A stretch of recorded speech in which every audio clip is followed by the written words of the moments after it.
So stand for free your mind and your soul. Yo, half the story has never been told. Ladies, you got to demand what you want, and what we want is respect, right? Yo, just sit up on the track, I know so you have to deal with it right. Freedom every time for the sisters. Check this. Watch this. Here we go now. Listen, if I'm boom boom rule, I be the ruler like Slick Rick. Get with this quick witted Adidas wearing chick. Papa got a brand new bag. Mama got a brand new Jag. Or go tag. I ain't no old hag. I represent not only in the kitchen, in the bedroom, but also in the boardroom. So give me more room. Deny my opportunity. You in jeopardy.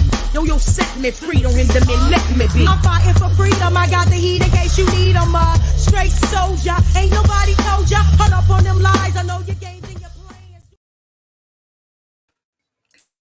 Oh, hello everybody. Welcome to the Bookstime Extra. I am your host, Jules. I hope you have had a wonderful week. I had a migraine last week, so I couldn't see out of one of my eyes properly. So sitting in front of a computer wasn't the best solution. I do hope you have all had a fantastic week. Apart from the migraine, my week has been good.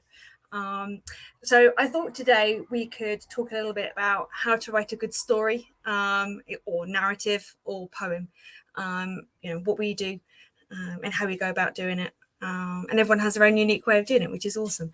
I am an author of dark fantasy. I also write mixed with that bit science fiction, bit science fantasy, dystopian, Dungeons and Dragons, sword and sorcery, all that kind of stuff. I also am a publisher, and I am also on this. So we do this every single week. So I am going to invite to the stream my wonderful co-host. Hello. Hey. Hi. How are you? How you doing? I'm great. Good. So, yeah. I just got back from the farmer's market, which was so lovely this morning. I love farmers markets. There's something about farmers markets that you just want to walk around, and it's the cheese, the bread, and the honey for me. And because I'm in Portland, we actually have a cannabis stall at the farmer's market, so it's pretty freaking cool. Okay. I'm jealous now. Yep, pretty amazing. Anyways, so hi everybody. I'm Adam Andrews Johnson. I've written 3 books now. Check this out. It's the same one. Hold on. Sorry. 1, 2, and look at this. This is my first copy. I got my proof copy of The Mantis Corruption. This is book 3. That's yeah. The cover's not perfect, so I'm not going to show that one. But this is the book that I love.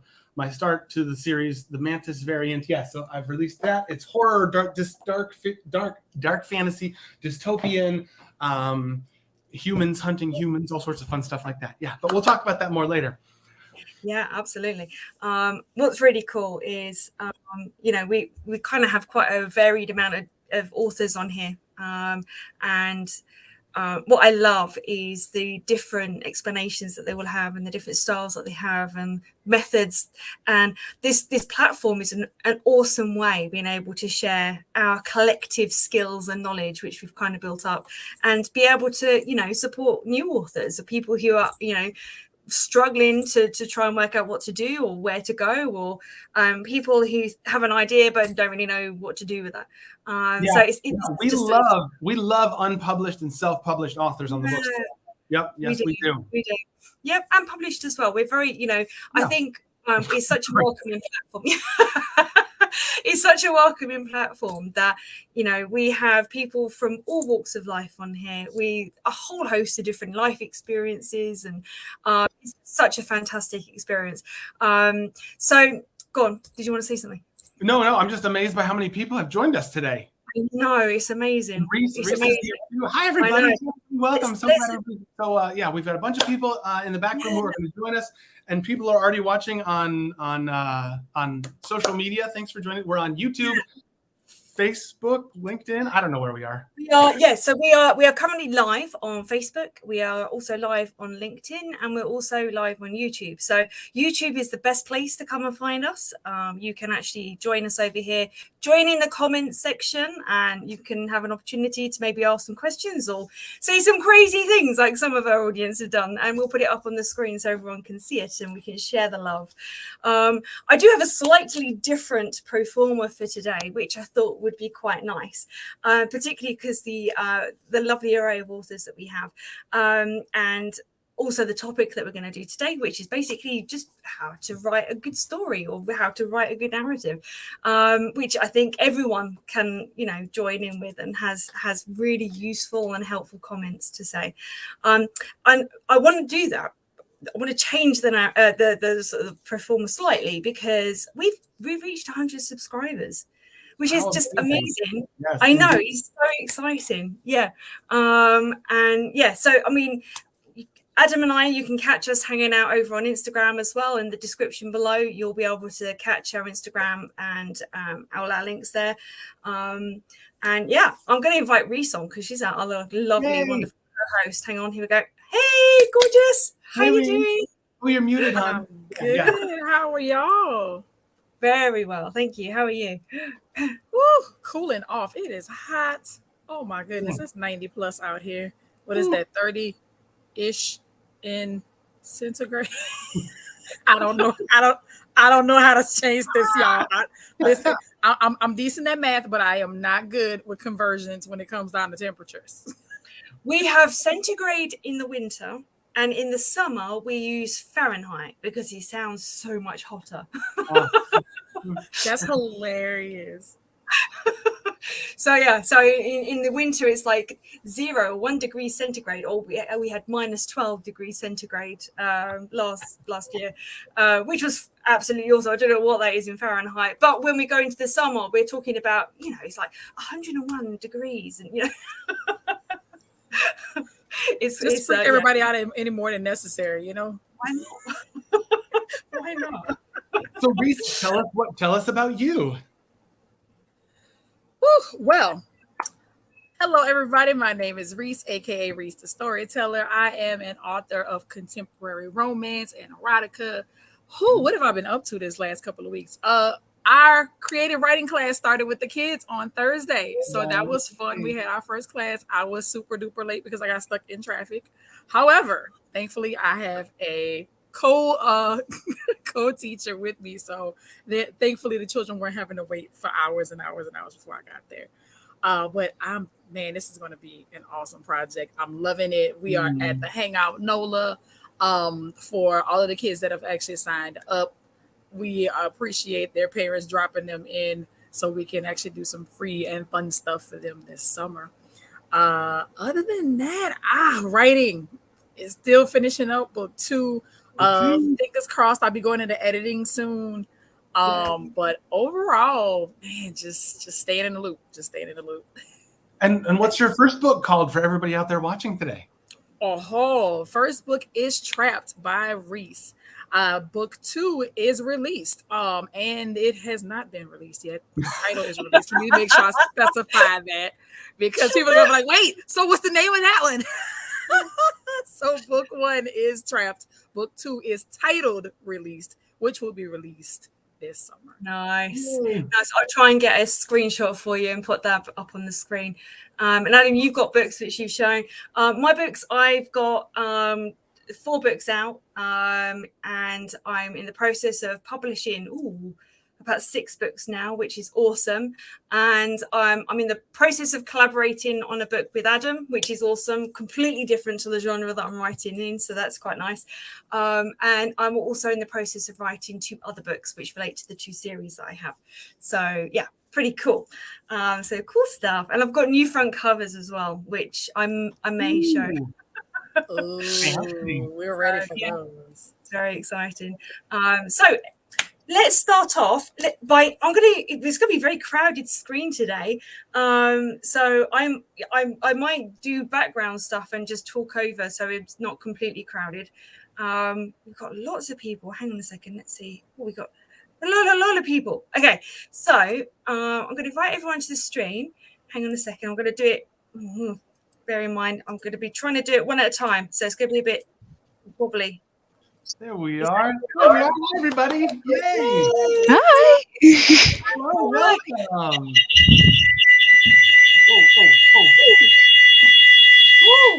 Oh my God. Okay.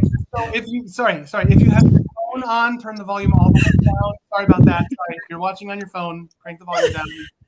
Yeah, that happens occasionally. Sorry. Yeah, you should have said that. Everybody's awake now.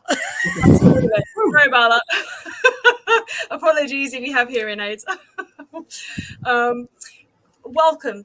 Now, so we normally start off by introducing everyone and then going straight into talking about a topic. So we're going to do an introduction to everyone, but then I want to do a little quiz before we go into that, just as a little celebration, just something a little bit different. You can all join in. There's no right or wrong answers, and it's a writing quiz. So, and if you're watching at home or wherever you happen to be, you can join in too by, putting your answers in the live comments. That would be awesome. Okay, so shall we go clockwise? Adam, would you like to do the honors? Yeah, ask me a question first. I don't know what you're gonna ask. Cool. No. Let's introduce everyone first, and then introduce everybody. Okay, yeah. Let's do it. Yeah. Everyone, and then we can go straight into the quiz. Great. Sorry, I misunderstood. Sasha, hi, welcome. Would you like to introduce yourself and tell us a little bit about your writing style and your books and where we can get them? Hi, I'm Sasha. I'm from the UK. I am unpublished and I'm working on my very first debut. So she's sitting next to me, but she's in a massive pile. She's unpublished, no cover art, nothing. I write mystery thriller with a little bit of comedy because I like to laugh. You can't get through life without laughing. My writing style is quick, fast-paced, chaotic. As I'm currently self-editing, feels like a hot mess. So... do you do much planning in advance, or does it all just free flow and come? Yeah, my outline was 33 pages on its own. Oh, wow, that's amazing. Yeah. The book itself is massive. Yeah. Excellent. Well, we are so glad you're here, Sasha. Thank you so much for joining us today. Absolutely, 100%. Welcome. Jody, please, same thing, same questions. Tell us about yourself, where we can get your books. You bet. Thanks for having me on the show. I'm really excited to have a conversation today. So I am the author of the Luke and Time Mysteries. The first two books are out right now, The 9 Lives of Margaret Longpie and The 8-Ball Magic of Susie Q. And I also have audiobooks. They're not quite through the ACX process, but you can get anything off of my website at www.jodyjsperling.com. The fastest way to kind of like hijack your way into what I'm writing is think of Groundhog Day meets The Big Sleep. So it's very hard-boiled, but also there's elements of magic in it, and then a really gluttonous characters all around. Everybody is just 100% gluttonous all the time. Like Nice. Awesome. Great. And we've got your book covers. When we have you read later, we'll pop the covers up on the screen, and the link that you said with your name, we'll pop that on the bottom of the screen later when you're reading. So thank you for sharing those. And if you just punch that in the chat, we'll have that in front of us. Juliet, I know you were having a little technical difficulty. You think we can hear you? You can hear me, but when I turn on my mic, can you hear that? Do you have your phone going also? The only way I can hear you guys is through my phone. Oh, shoot. Okay. You could. What about the volume settings on your computer? Maybe you turn those down. I don't know if that helps. And then you've only got one, because the feedback normally happens where you've got like two things with the sound on. A bit like if you phone into a radio, and they if they say, "Oh, you need to turn the volume off so that you can actually hear what they're saying," because it creates a bit of feedback. Don't worry, we've all done it. Can you hear me? Yeah. Yes. Yeah. Okay. Still a little bit weird, but that's okay. Sorry about the technical issues, but please go ahead. Tell us about yourself. Tell us about your work, where we can get it, all the good stuff. All right. So I'm Juliet Willows. I'm an author of, well, it was supposed to be a romance, but it turned out into romantic thrillers. I have my first series, which started with The Lady Phoenix, which is book 1, and then book 2 just came out, which is Out of the Flames. And I also have a nonfiction self-help kind of drivel book, which is what I'll be reading from later today. Cool. Yeah. Excellent. Awesome. Thank you so And much. yeah, I've got your book covers also, and I'll have them pop up and everything. I've got a question. Is your process for writing nonfiction much different than your thrillers and your fiction mysteries?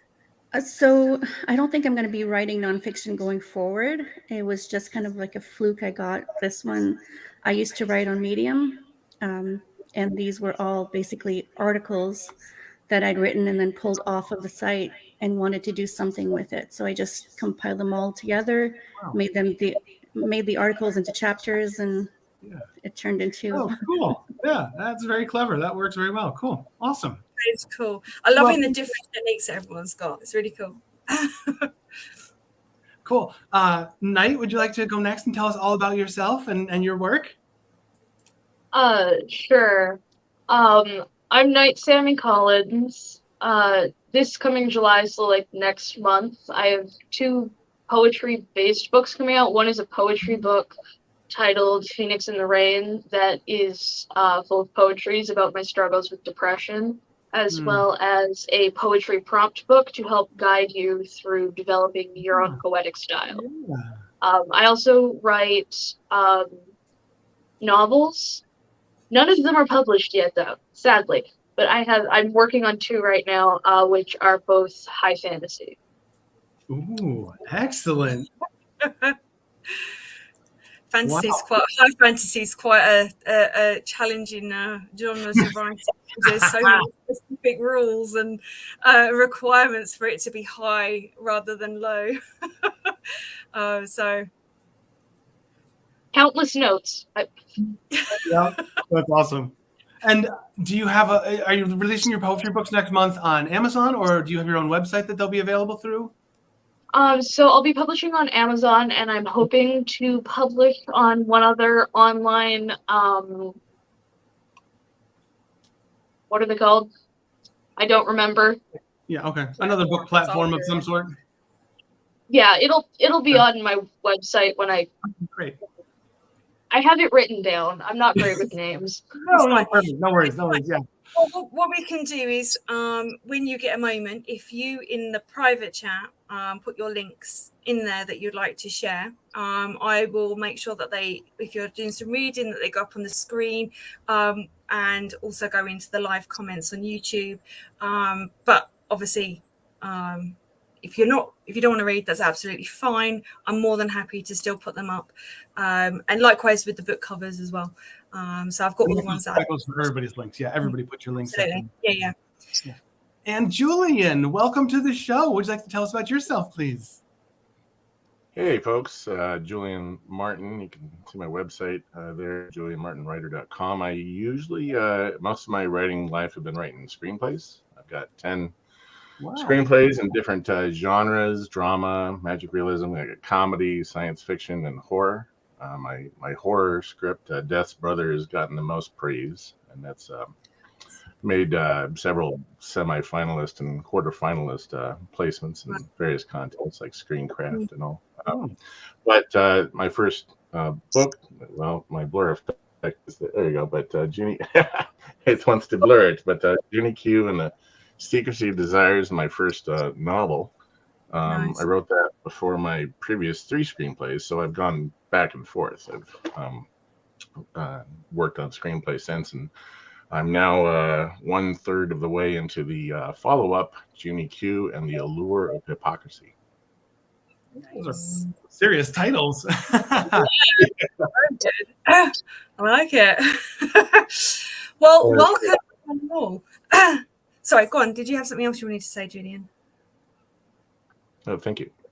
So I'm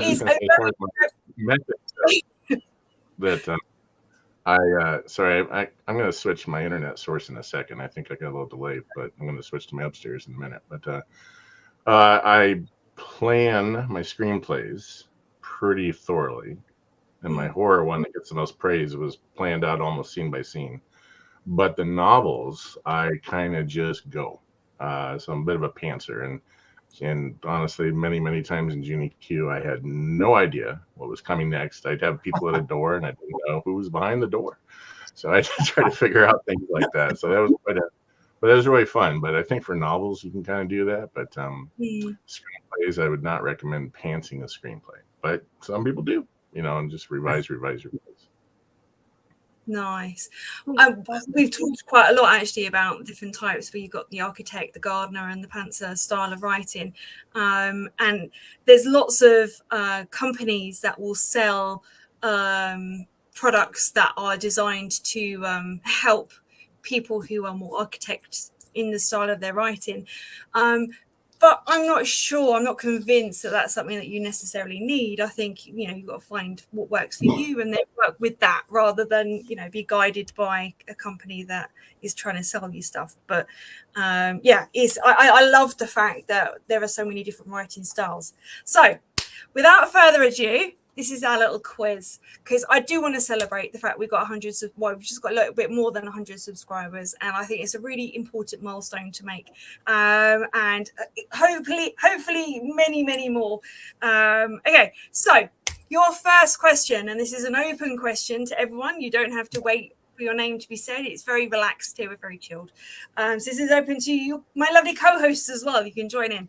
Okay, what are the 5 main archetypes of a writer? Jesus. She's giving us a tough one today. Wow. Does anybody know it offhand? Caffeinated, maybe? Caffeinated, maybe? Are we allowed to use Google? Just quickly. I like both of those answers.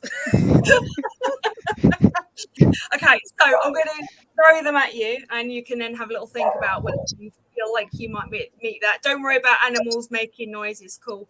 No, you're fine, Adam. No, we're very animal friendly. And I saw someone actually had a cat earlier, which is awesome. That's really cool. Okay, so the first one is the hesitator. This is someone who is someone who's a perfectionist, who wants to kind of like take their time, and they want to get everything just right. Does that resonate with any of you? Does it you, Julian? Maybe you, Reese. Okay, that's cool. Okay. Yeah, that's a very slow writer. That's all right. Slow with purpose. So it says when they take the foot off their brake, they slip into one of the other archetypes, even though there will always be a hesitator too. Ooh. Okay. Does anyone fit with this one? This is the skipper. So the skipper is someone who is always in a happy place when they have a writing assignment, and they're often journalists. They can struggle with coming up for ideas with what to write. Does that resonate with any of you? No. Oh, interesting. If it resonates with anyone in the audience, please join in. That would be so cool. Okay. Let me go to the live chat as well so we can see what people are saying. Okay. All right. What about the spiller? So the spiller is someone who is a confessional writer. So they tend to excel at storytelling, and they find it very cathartic and healing. I feel those vibes. Yeah. Yeah, unite as well. Yeah, it's quite an interesting one. They tend to have niche with a same handful of topics, and they invite their readers into the story, which I think is actually pretty cool. Okay, this one is the teacher. So the teacher is a writer who writes to teach. They tend to be inundated by ideas, their own and other people's. They're outward facing. So they tend to be focused on other people, but they tend to struggle to finish. No one resonates with that one? Interesting. Okay, all right. The last one is where did you find these archetypes? Where's this? I'm going to say the last one, but I'm curious. A secret. Okay. So the last one is the artist. So they have a top level goal of creating beautiful work. That sounds a bit like your first novel, actually, Adam. They tend to be good with a smaller number of readers. They tend to be very single-minded when they're working on it until it's complete. They struggle with writer's block more often than other writers, but I'm not convinced writer's block is actually an existing thing, to be fair. But they're dedicated to learning their craft, and they write for their muse. I feel like that's how most people describe the way they feel.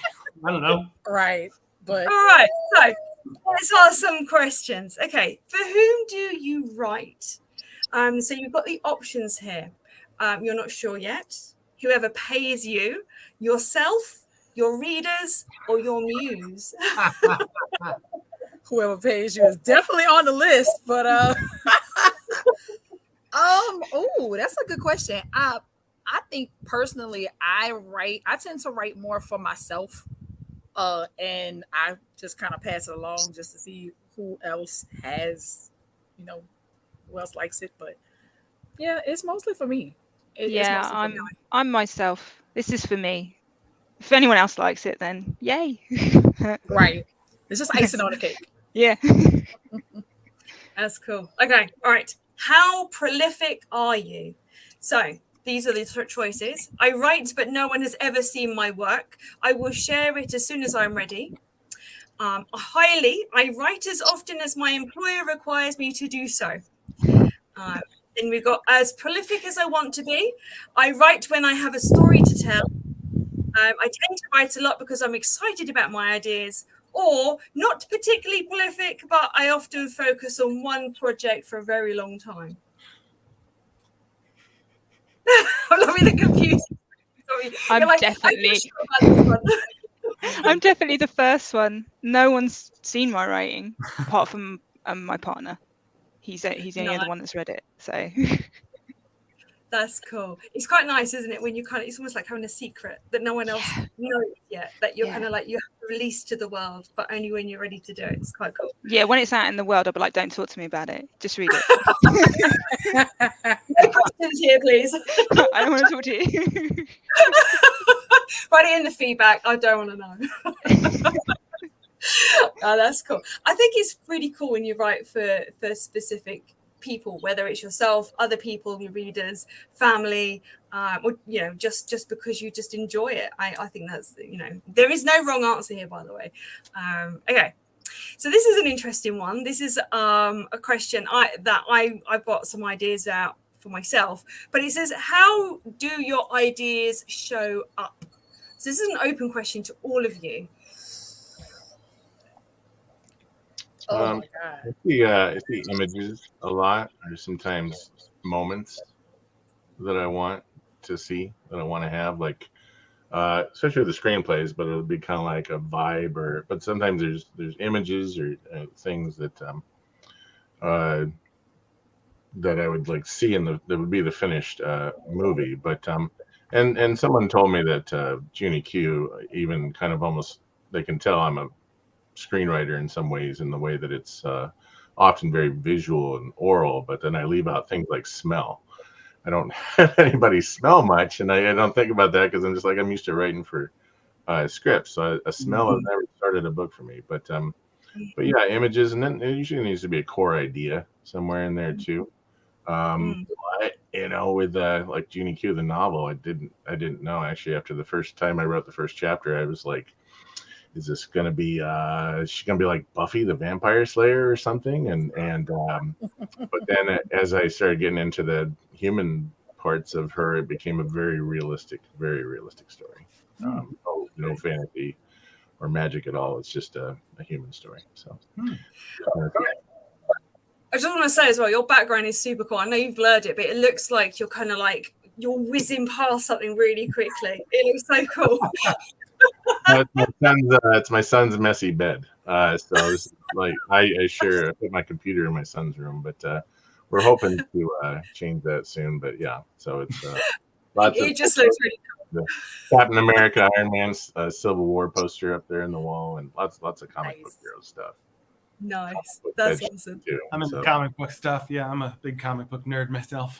Yeah, so he's 12, but he's not. He's with his mom this week. So yeah. they're great. Graphic novels are a great way of actually introducing non-readers into the world of books and stories, and brilliant for dyslexic readers as well. My son has got really bad dyslexia, and he read Death Note and he absolutely loved it. And yeah, so I really advocate for graphic novels. I think they're fantastic. Anybody else want to answer the question? So remind us the question again real quick. The question is, how do your ideas show up? So mine kind of just starts screaming in my head. Nice. I like it. Do you like arguments with characters or yeah, I can be trying to sleep at night and then I have to get back up and write something because somebody's screaming in my head to write their story. Yep. You will write me. We talk about that a lot, though, how characters tend to take over. Like, seriously, we have these things in our minds as far as how we want this to be, and all of a sudden the character's like, nope, that's not happening. This is what I want to happen, and you're gonna write it the way I want you to write it. Yeah. I tend to have arguments with my main character, and she's quite feisty. Put it that way. When the muse demands, you got to obey. Well, there is that, absolutely. All right, this leads in quite nicely to actually, I think it's quite a poignant question. Why do you write? Ooh. Well, I'd say the right. Oh, sorry. No, you go, Julian. Oh, thank you. Well, there's kind of a way I look at it where it's almost sort of there's a spiritual or religious aspect to it in a way, because I read a lot of Oscar Wilde back in the day, and the idea of beauty and creating something beautiful that is in a way eternal. So in everything I write, I'm trying to create a sort of beautiful object in a way that this story will hopefully resonate with people and be something that is a contribution to art, but then sort of something that resonates with truth, and it's too long to go into, but there's this and I'm not Christian, but there's a line that in the beginning there was the word, and to me that means that in the beginning there was meaning, so I'm always trying to create something that's beautiful in the way the universe can be, and adds to it, and something that will last. And even if one day it all gets blown away, it was real and true for a time, and thus it will always have been true. So nice. But just before anyone jumps in, sorry, give you a moment to think about it. We actually have a question. I'm going to put it up on the screen. This is for you, Jodie. How did you come up with Mia? Okay. So the question's about my main character, leukemia, and leukemia. It's a long story. Leukemia. Luke. Yeah, she's the little cancer, not just because she was born in July. Yeah, I love wordplay, so that's part of it. Is that I really like the wordplay of her name. Also, if you've noticed, I have a predominantly feminine name in Jodie. Most people think that I'm a woman, and all of my junk mail is addressed to Ms. Jodie Sperling. So that's always a good tip-off that I don't need to worry about it. But as far as the character goes, it's sort of funny that Julian was just talking about kind of spiritual matters, because I grew up in the church. And I was really steeped in that environment for a long time. When I got to college, I admired a friend of mine, Justin's writing so much. And so I started talking to him because I just wanted to know what his secret was, how he was such a good writer. And as we grew in our friendship, he said, maybe you should try writing a character who believes the exact opposite of everything that you believe. And so that was how Luke came to be. And the funny thing is that she kind of led me to a different way of believing. I didn't actually know that I was going to believe the things I did when I wrote her, so I created something fake, and I kind of left the church and really changed a lot of my opinions based on a character, which might be delusional, but that's how she came. No, it's not. It's awesome. That's exactly how it should be. Something from inside you helps you realize that you don't need religion. Yay, honey. Bring it. Yeah. So, yeah, strange thing, but that's how she came to be. Hopefully that answers your question, Ben. But again, this is open to all of our audience. So if you are following us live and you want to ask a question or join in, then post your messages up into our YouTube channel, which is the Book Slam. And yeah, don't forget to like and subscribe and share. That's how we get our message out. Okay. Does anyone else want to answer the question? I've got some more questions for you to ask, and some more deep questions for you to answer. To do with You the guys' writing. answers are like so deep and beautiful and profound, and then my answer over here is like, why'd you get into writing? Because I'm disabled and I can't hold a normal job, and I need to make money so I don't die. Oh, no. I think everyone's writing journey is personal, isn't it? Yeah. I don't think there's an illegitimate reason to get into it. I think that's awesome. Yeah, I think that. I mean, not your struggle. I'm sorry that you're struggling, but to have something that drove you into being creative, I love it. I love it. Yes. Yeah, absolutely, 100%. That's an amazing answer. Okay, some more deeper questions then. Why do you write? I'm loving these silences after the question. You all look like you're deep in thought. Can I say because it's my thought was I feel like I kind of just answered that with why did you get into writing? I think those answers can sort of overlap. Yeah, I was kind of thinking that myself. Sorry, Sasha, what were you going to say? Oh, because it's fun. Is that wrong? It's not fun sometimes, but sometimes. I totally agree with that. Also, I love writing. Yeah. There are days where you're like, I hate this book. The emotional roller coaster. Yeah. Absolutely. I think that we have days that are better than others, aren't they? In terms of writing. Some days, if I sit in front of a computer and I write a single word on the blank page, I feel like I've actually achieved something really great. And like my family are like, you haven't done anything. I have spent the whole day just thinking and processing. I feel like if you're doing like a live stream of your writing, like artists do when they do live streams or they're painting, it looks amazing. I feel like when you're doing that for a writer, it'll be really boring. I actually used to do that. I used to live stream my writing sessions, but because I have under 50 subscribers on my YouTube, I can't live stream on my phone, so I had to use my mom's spare laptop to live stream, but that broke, so I only have mine, and I can't do it anymore. Oh, bummer. Yeah, it's trying to find the right technology that works, isn't it? Okay, all right. So another question then. What is your biggest strength when it comes to writing? Ooh. Well. Stubborn persistence? That's the biggest thing, good one. That's a good one. Absolutely. I'd say that the thing I say the most is that it's unique. I think when people read my stuff, I often hear that like, wow, I've never read anything quite like this before. And I feel like that's what I want to leave people with. Like, you have not read something like this before. I think that's a very big compliment. Yeah, to be told that. That's awesome. Yeah. And maybe it's just a way of saying I'm very, very strange. But it's we embrace the strange. All authors are, honestly. It's better to be a weirdo. Yeah. It is better. Not a normie book. No, it's very, very different. So people don't take to that very well, but some people really love. You get passionate responses, and sometimes passionately negative too. But yeah, my stuff is unique, I think. That's a really cool answer.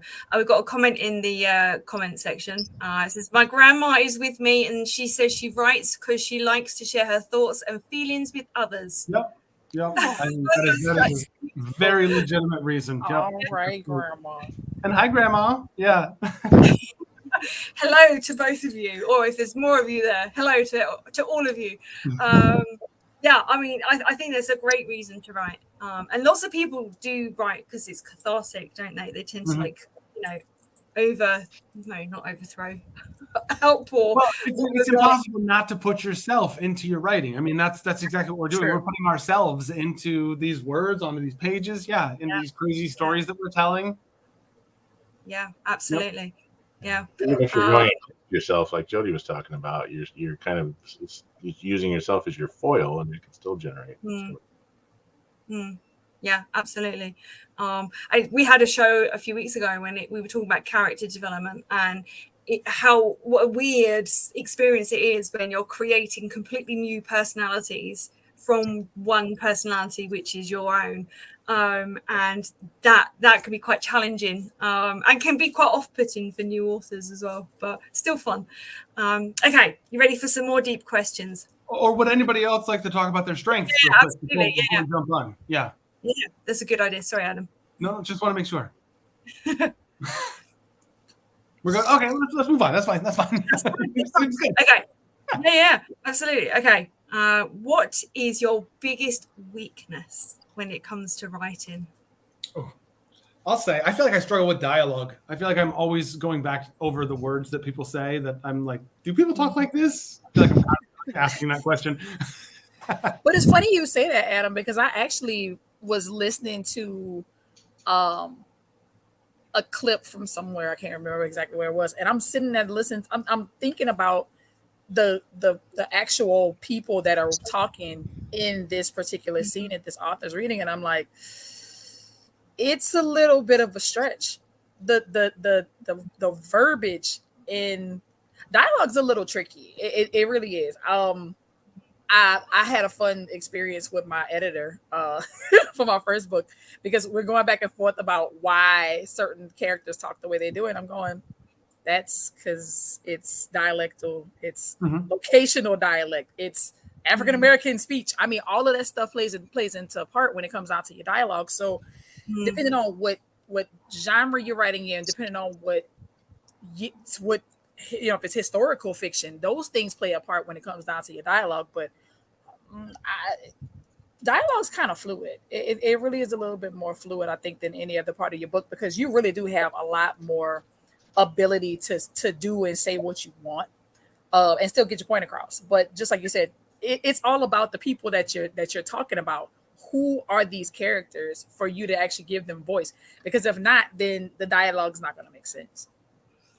Yeah, absolutely. I think my one is probably the editing process. I having had to mark a lot of essays and assignments and having to check the spelling, grammar, punctuation, as well as their content and everything else, and mark it according to the awarding body standards and all of that jazz.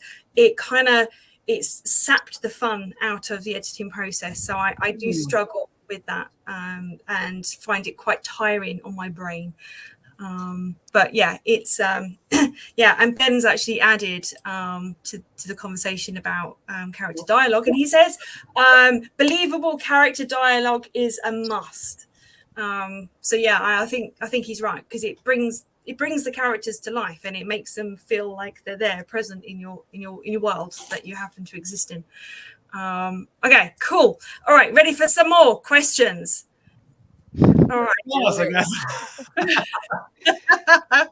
Okay, what is your favorite thing about being a writer? Getting to live vicariously through my characters. Yes. I love that. Yeah. That is such a good response. Yeah, I love that. my characters. Yeah, love them. Are there any characters that you don't like? I mean, I've written characters that are, because I write mysteries, so obviously I have some villains, but I still love them as characters to write. You know, that whole, I played the Wicked Witch of the West in a play before. She was like, that's the most fun, to be the bad guy. It's really fun doing the bad ones. I find that it's the good characters that are more difficult to write, actually. Yeah. Yeah, I love a complex character. I'm with you. Yep. Oh, we've actually got Witchy on, so I'm going to put her comment up. Hang on a second. So you have to know your characters well enough to know what they would say, how they would say it, and how they would react. That's some very good points there. Yep. Thank you, Witchy. Maybe I'll read a chunk of my dialogue just so you guys can all get a feel for how well or poorly I do later when we do our little readings. We'll see. In a minute, and then they've also added, I'm getting to create these worlds and characters. I genuinely enjoy creating new worlds. one's set in the future on another planet, but mixes lots of fantasy elements with it from high fantasy and kind of blends it all together. So like I've got really pretty orcs that are green, and they photosynthesize through their skin. So it's kind of like I really enjoy writing stuff like that because it's just kind of creating new elements. And okay, so Witchy's also added. My current main character is morally grey. She's a lot of fun. Yeah, absolutely. I think having the sort of like perpetual good and evil tends to get a bit tired after a little while, doesn't it? Okay, and so the last question. Here we are. Okay, I feel successful when, and you can finish the sentence. Oh, Jesus. I was like, what? Okay. Why? Like actually right now, finish. I feel successful when? Is that the question? That's the end of the question. I feel successful when? That's the statement. So well, that's the question. You can finish the sentence and say I feel successful when I sell books. I mean, that's the honest truth, is that the hardest part of everything that I've done, the writing process, the editing process, everything pales in comparison to actually finding readers who want to buy my books. I love giving them away. I've given away somewhere in the neighborhood of 500 copies of different books. But selling those books is that feeling of like, okay, someone's actually willing to pay for this blood, sweat, and tears process that I did. Nothing replaces it. I know there's an argument among writers of like, hey, I write for myself and I don't care if I ever sell a copy or anything like that. But there's something that elevates that feeling of just achievement when you sell books. And I'm only speaking for myself here, but that is how I feel. Like I know I've succeeded when I sold books. And is that mostly online sales, or are you doing events where you have vendor tables and you get to talk to people and interact and they buy them from you directly? What's the way that feels best for you? Yeah, so great question, Adam. I have to pitch because we've got two people on here who are part of the hashtag Writers Book Tour Book Fair coming up in 2024 of the summer. So Juliet, who's that way, I guess, to me, she's going to be part of the Book Fair Book Tour in 2024.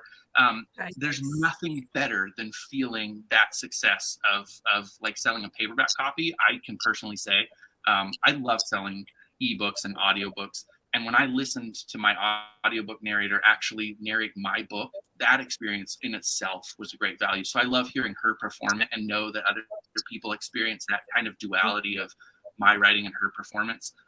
But nothing will ever beat the feeling of handing somebody a paperback that they bought from you. So I have to say that. And rock on for hashtag writers. It's a really valid point because not everyone wants to sell. Some people just want to write, and some people actually that is their goal. And some people just want to share their story with the world without having made any money from it. So I think it's a very unique, personal kind of decision about what you like, which is. Sorry, real quick. Have any of you other authors done vendor events before? No, neither have I. I'm doing my first one this summer in 2 months, and I'm really excited about it. But I was just curious who done it. Yeah, they're fun. They don't really have so much here, do they?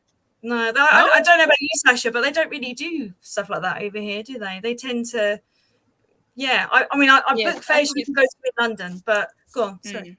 Yeah, no, I think London Book Fair is the only major one I can think of. I don't know many others, so we're a bit lackluster in the UK. I totally branched out. No, I'm sorry, I didn't explain properly. I'm doing a crafters market where I'm only one of 5 authors at the entire event. So I think I'm going to stand out.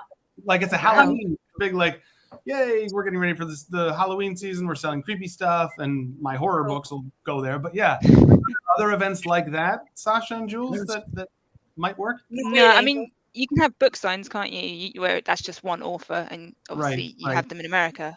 But I don't think we have vendor things in the UK. Not that I know of. No, if anyone knows, let us know. Absolutely, please do. That we do, maybe then we can move over to England and do a book tour there next 2025. Yes, that would be amazing. That would be so amazing. It's something that I'm currently in the process of looking at in my county to see if I can start something like that, because there are a lot of authors that don't get a chance to get out there. So yeah. What county but are you in, Jules? West Sussex. Okay, I'm Bedfordshire, so. Okay. Yeah. So I mean, I think possibly Brighton does stuff, but they're quite big, and London. But yeah, there's sort of lesser, the smaller areas don't seem to have that. Yeah. But did anyone else have something they wanted to add? Yeah. Anything else about vendor events before we move on? Sorry. The only thing I was going to say is I've got a good friend here in the States in Michigan who does. He just gets a table at like you were just at one, Adam. My brain is gone. You just came from a farmer's market. Farmer's market. That's where my brain's at the moment. So my good friend does a bookstore-less book tour where he'll go to farmers markets and share a table with somebody. It seems to be a really good way, and I think farmers markets can pop up anywhere. So it's been a lot of success for him to just hit farmers markets and sell books there. We have farmers markets over here, which are hugely popular, but they have a stipulation that it has to come from a farm. From an actual farm, yeah. So I'm not sure we can justify the book and linking it to a farm somehow. But we've got both options here in Portland. We've got ones that are dedicated to just farms, and then some, like the one in my neighborhood, that is produce as well as products. Like we have there's a pottery lady who does a bunch of like mugs and stuff. She's usually got a table there and stuff. Yeah, so slightly more broad than others, but yeah, okay. Yeah, maybe something that we could look at. Okay, so we got a couple of comments in the section. Hang on a second. Witchy says, "Oh my God, yeah, Johara has posted a whole bunch of comments. Thank you, honey." I know. Yeah. When someone loves my book enough to keep reading everything I publish, I have 2 people, not including people I know in real life, that plan to buy every book I publish. And those are people I met online. That's cool. And then, and then I completely agree with this comment. Marketing is so hard. That is probably the most difficult thing about being a writer, is trying to sell yourself when you really don't. I feel like, for me personally, I don't like the sale portion of it. It is hard to even say that, because it's like, I want you to read the book, but I don't want to have to go, so would you like to buy? Now, I won't lie, from being at from doing my first book event back in October, and even the one in January, I thought it was kind of fun to be able to freak everybody out when they first came past my table. Because initially it was like, "Hi, good morning," and then after that I'm like, "Okay, I need a tagline. I need to grab their attention and pull them over to this table. What am I gonna say?" And the first thing popped in my mind was, "Hey, you ready to get trapped?" And like every single person, very cool. Every single person that walked past would give me a strange look, and either I would get a smile or a clutching my pearls moment. I mean, it's hilarious, but it drew them over to the table, because they're like, "Well, wait a minute, what are you talking about? Let's get into this."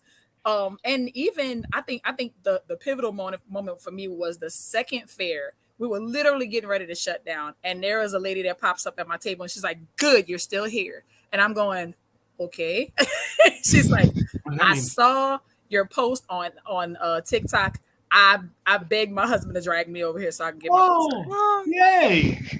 I'm like, that's success for me. That is success for me.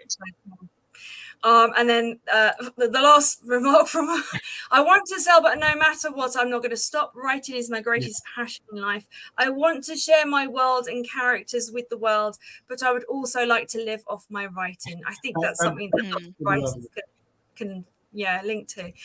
Okay, so thank you so much for taking part in my little quiz. That was really interesting.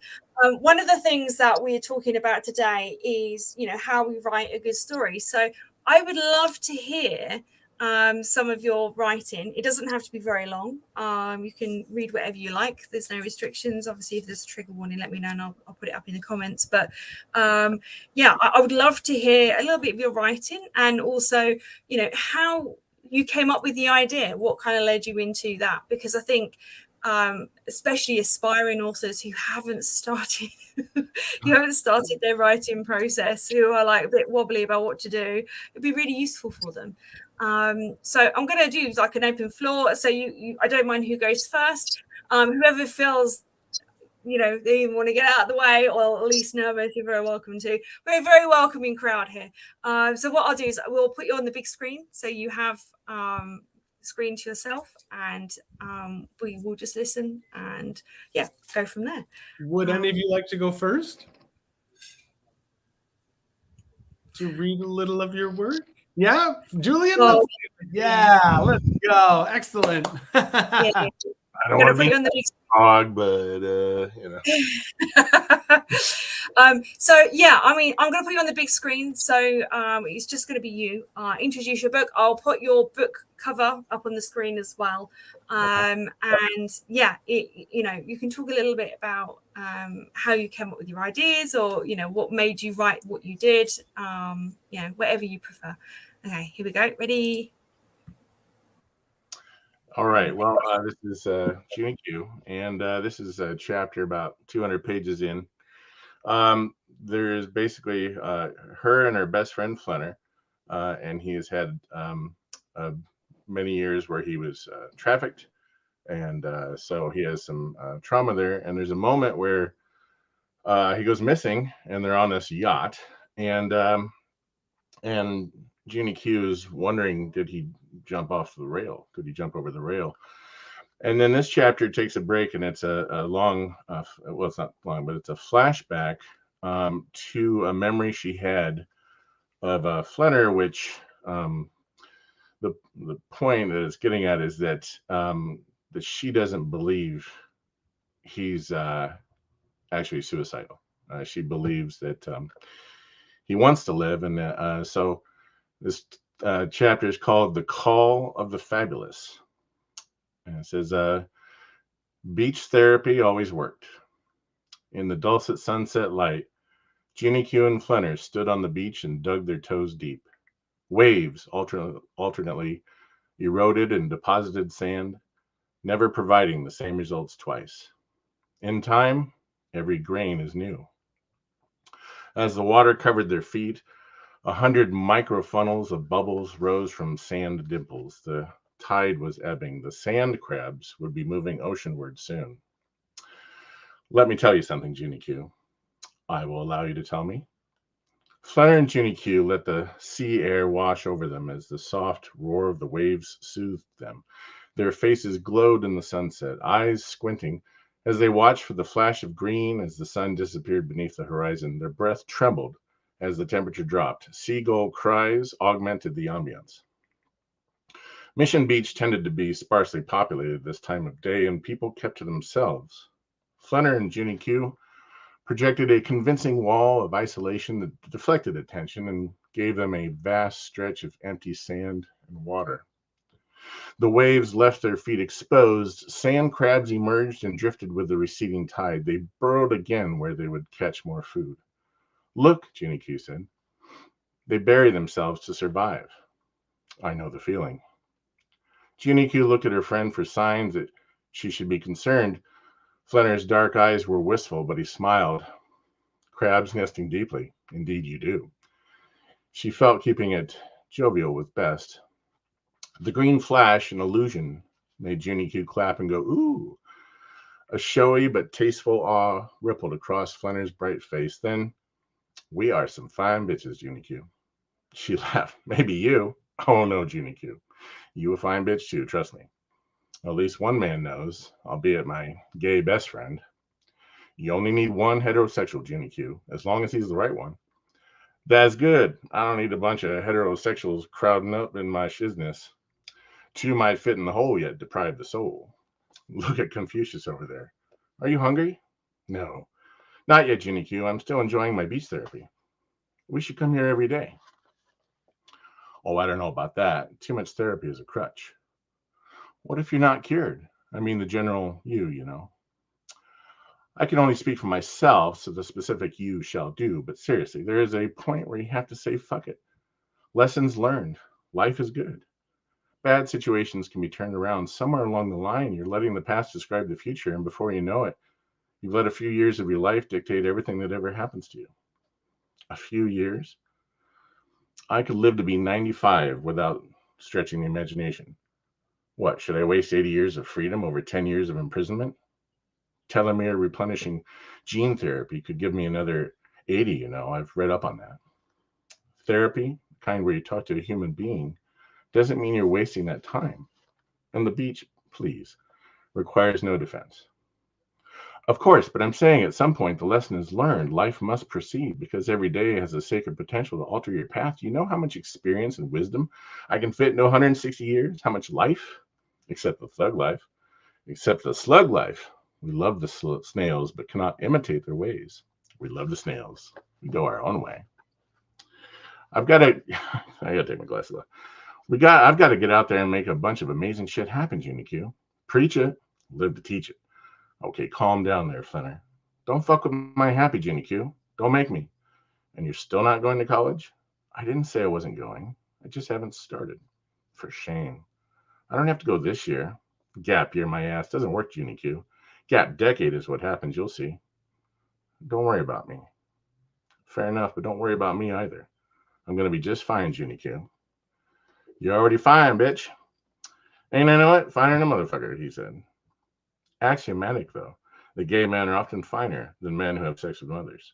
I'm all the proof the world needs. Then the world is finer for having you in it. It surely feels that way to me, Junior Q. I tell you, I'm meant for something greater, something well beyond these crowded horizons. I'm meant to go to school, meet great people, explore the world, and experience spiritual revolutions that I'm frankly not yet equipped to predict. Yes, you are all these things, dear Flinner Lecabre. This world was put here for you to live fabulously. The call of the fabulous goes out to you too, dear Junior Q. The sand crab only knows today, but his kind endures the ages. So regardless of whatever moment God strikes us down, we will be emblems of grace in our death and fabulousness. Same thing, peasant child. She smiled. Flinner's longevity was a touchy subject she kept in the back of her mind, but he had a way of reminding her that her angst was hers only. Flinner was fearless. Tacos? Tacos. So, that's that. That's that chapter, and that's really what kind of convinces her that Flinner wants to live. He wants to live a long time. That's awesome. What I'm going to do, Julie, is I'm going to put your front cover up on the screen so it's nice and big. I just didn't want to do it because it's going to cover your face. But that's your beautiful front cover. Would you like to tell us a little bit about that? Yeah, that's actually done by a local artist, a fellow that actually just does odd jobs for me. And then he started showing me that he was doing art, and it wasn't necessarily original, but he did a picture of me that is my avatar on Twitter, because I usually hide my face and stuff. But so he did me, and then I said, well, I need this book cover done in two, and so I kind of pointed to a picture that kind of reminded me of what Junior Q looked like, and then he did this, and it's on a giant piece of 4x4 piece of plywood done with or some kind of paneling wood, but with pastels. So I just gave him a little bit of guidance on a few things. I wanted a little bit more blue on the other side of the face and more red on the other, kind of her warring insides and all. But yeah, and so I just took a photograph of the finished thing, and it was so huge, and then so I shrunk it down and put it as a JPEG on the cover. And so so I have proof that it's not AI, because I can show you the giant piece of board that he did. Yeah, as well, and so self-published it on Amazon. It's very good. Let's bring everyone back in. Awesome. So, would you like to tell us a little bit about how you, what makes it a good story? Me? Yeah. Oh, well, I think some of you, there's a couple people in comments laughed at stuff. I think I've got a lot of wordplay and cleverness. My friend told me she liked the banter between my characters. Yeah, it was realistic dialogue. Yep, it was good dialogue. Thank you. Yeah, some have said realistic and all. but I think sometimes it's stylized, it's a little artificial, but yeah, I think there's sort of an emotional intensity in there too, I think, with this, because it's like her love for her friend is really kind of something I feel like is powering the book, and she kind of relies on him in this strange group that she's with, because his boyfriend is a billionaire. So they end up going on spring break onto this yacht, and so she's actually kind of uncomfortable around all these people, but she's got her friend, and then when he goes missing, then that creates a lot of anxiousness and anxiety on her part, because she doesn't quite understand these. She doesn't know who she can trust on this boat, because these rich and wealthy people come from a different world than she does. So, yeah, sort of that emotional connection and love for her best friend is really that driving force. And so, having something that drives your story, even though my story wanders a lot and spends a long time getting there, it takes a third of the book to get on the boat, and then there's just lots of shenanigans, and it's almost after the halfway mark where the plot kind of kicks in as her friend goes missing. But how long is the book? About 200. Well, let's see. This print comes out at 275 pages. Okay. Yeah. Cool. Okay. That's cool. Thank you so much for sharing. All right. Who would like to read next? Let me go, just because we went from one queue to another. So I'll just read a really short first bit of the 8-Ball Magic of Susie queue. So same. Sorry, we'll pop you up on the screen, and we'll have you introduce yourself and everything. And yeah, tell us again where we can get your work, and then just let us know when you're finished. Okay, yeah, go ahead and grab my work on www.jodijsperling.com. My name's on the screen, so that, and also I will make sure that I enter in a code. You can get the first audiobook for just $1. I'll go ahead and pop that code in. If you want to buy the audiobook for $1, it's off my website. You can grab that. But I'm going to be reading from the second book in the series. I've intentionally written them so that they are independent through the first 3 books. So you don't necessarily need any backstory. There are tokens along the way and things like that. And it does build, as silly as this sounds, I had Harry Potter in mind when I wrote it. And I just was in love so much with how she was able to like recap so much story in just the first chapter of every book that she wrote, up through, in her case, the Goblet of Fire. And I think then after that, she realized there's just too much to recap. So she kind of let it trail off. And that's what I'll do after book 3. But this is book 2, chapter 1. And I'll just read a couple pages to keep it quick. So since Lyle left, I hated breakfast, hated food, which couldn't explain why I spent the first 2 hours of every morning at Leo's Diner, down the block from my office, staring at the perfect egg, sunny side up, yolk so yellow it popped like a bullet to the brain. I think I always meant to eat, but I just couldn't get around to it. Nicotine and bourbon seemed to be my only companions as I pieced together what some would call a workaholic's existence and others would call an endless bender. I recently wrapped a case for a gynecologist who lost, of all things, her cockatiel. As she was cutting up the final check for services rendered, she told me if I couldn't plan to ixnay the cancer sticks, at least breakfast was all that stood between me and an early grave. I didn't have the heart to tell her I've died 10 times already. Not that it believes me anyway. Just as I was spiking my coffee with the last Magdalene from my flask, the bell jingled over the front door and the neighborhood psychic walked in. If Janis Joplin and a 1950s Pan Am flight attendant had fallen into a taffy puller, the rope of candy shooting out the ass end would have looked nearly about how the woman who approached my table did. Her eyes popped behind glasses like librarians in a Tarantino flick might wear, and she had the sort of looks newly pubescent boys learn to avoid their eyes from, lest they discover the meaning of blue balls. Listen to me, getting all poetic. I beg your pardon. Perhaps I've hit the bourbon too enthusiastically for 8 in the morning. She caught me off guard when she, the psychic, helped herself to the empty chair opposite me at the table. Let's pretend we don't know each other. She smelled like strawberry jam and hemp, the kind you smoke. I flicked my lighter, not like I needed the practice. Shouldn't be hard. Otherwise than the occasional unsolved case where a client fired me and tried her hand at a prognostication to learn if her husband was the cheating bastard she knew he was. The sidekick and I had no reason to associate. She paid her rent. Mine got paid too when the landlord cornered me. Okay, that's not entirely true. Lyle paid up through the end of the year after he took the new job, as if that excused his betrayal. I twitched my hand in the general direction of her aura. Crystal ball stopped working. And I'll just go ahead and end there. It's a quick page. You'll have an idea of the tone and the voice if you liked it. It's a lot more of that. And if not, thanks for letting me read a little bit. Oh, you're so welcome. What I'm going to do is, can you give me the website again so I can put it in the live chat?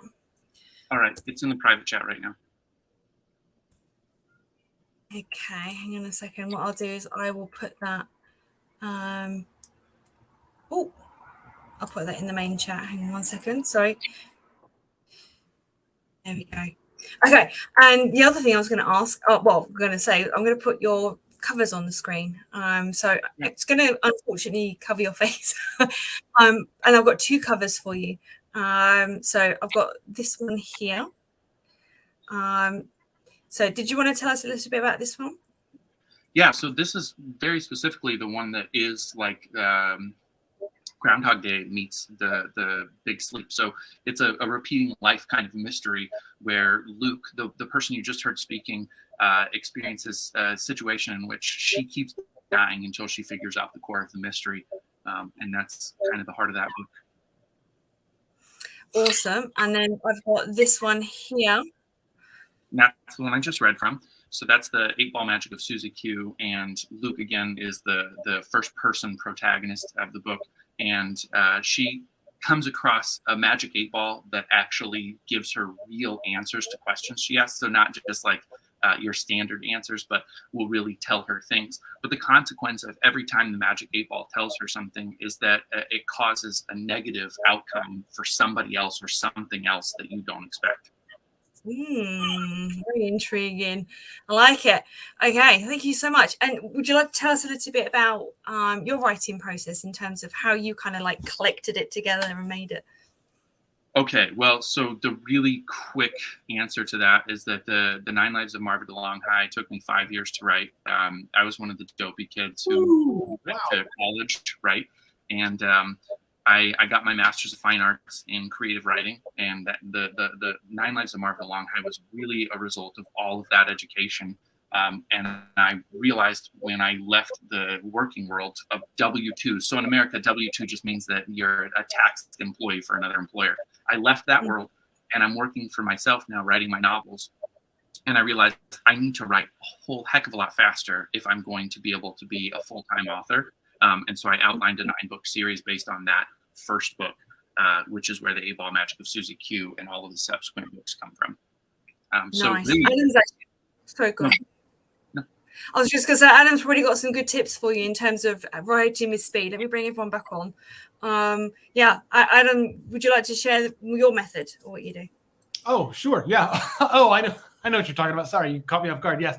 I actually dictate my book into my phone. I talk my entire book. I haven't released it yet. Jules is putting out a 600-page epic fantasy novel that I released. I recorded my voice reading or reciting what the story was going to be. I'd written out notes, so I knew what the story was, because I'm a big architect. So I knew where the story was going, and I just talked 14 hours a day some days and just recorded all this stuff into my phone that went from my voice to words, and then I just emailed it to myself and built the book in word processing. That's amazing. Really, yeah, it's a really good method. It does really take a little bit of practice, really though. fast. Yeah. Your phone picks up wrong words and screws up all the time, so you've got to know what you're doing and pay attention. But it's so fast. I wrote 3 books in 3 months, 4 months. Yeah, I wrote 3 entire books. Yeah, wow, really good. That's amazing. Each almost 200 pages, something around that mark. Yeah, it's a really good tip. Okay, thank you so much for sharing that, and I've also shared your link on the main comments as well. Sorry, Knight. Sorry, gotcha. Sorry, hi, welcome back. We're with the Wi-Fi now, so we should be good. We have technical issues like every week. I normally press the wrong buttons as well, and I've been doing this now for a while. You think I know what I'm doing, but I still press the wrong buttons, and last week the video didn't upload until we were halfway through, so we missed the first half of the video. So whatever, it's what it is. You know. It is what it is. Absolutely, we're more about building a community here. So. We'll share with you the Discord server as well, which you're very welcome to come and be a part of. And it is a growing community now. We've got quite a few people on there. And it is just for writers, poets, authors, beta readers, people in that sort of community. And it's a nice, safe community as well. Everyone who is on there is lovely. I've not seen a single bit yet where I've had to block anyone because everyone's just been so lovely. So, do come and join us over there too. Okay. Who would like to read next? I might go. Get it out of the way. Excellent. I will preface this. She is like a first draft, so this is going to be clunky. She's not gone through a line edit or anything. Don't you worry about nothing. Read what feels good. Yeah, absolutely. We've read first draft before on here as well. Yeah, I was going to say that. Yeah, you're all good. First drafts. Yeah. Right, what I'm going to do, I'm going to put you on the big screen, Sasha. Same thing as Julian and Jodie. Yeah, just introduce yourself one more time. Tell us about the book real quick. Maybe give us a little backstory of what you're about to read, and then go for it. Yeah, so I'm Sasha. My book is currently titled, and I think this is going to be its published title, is Finding Jeannie Tyler. It's a mystery thriller book about two teenagers who are starting out their training to be detectives.